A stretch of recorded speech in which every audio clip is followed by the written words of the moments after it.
Nagawa mo? Ang ginawa mo sa cake? Ano nilagay mo?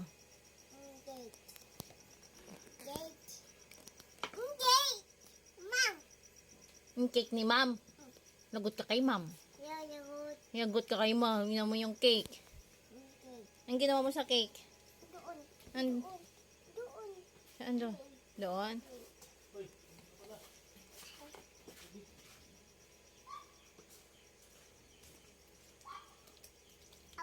Ang ginagawa mo? Lagot ka kay ma'am. Baso. Oo. Baso. Ang gawin sa baso? Doon. Andun.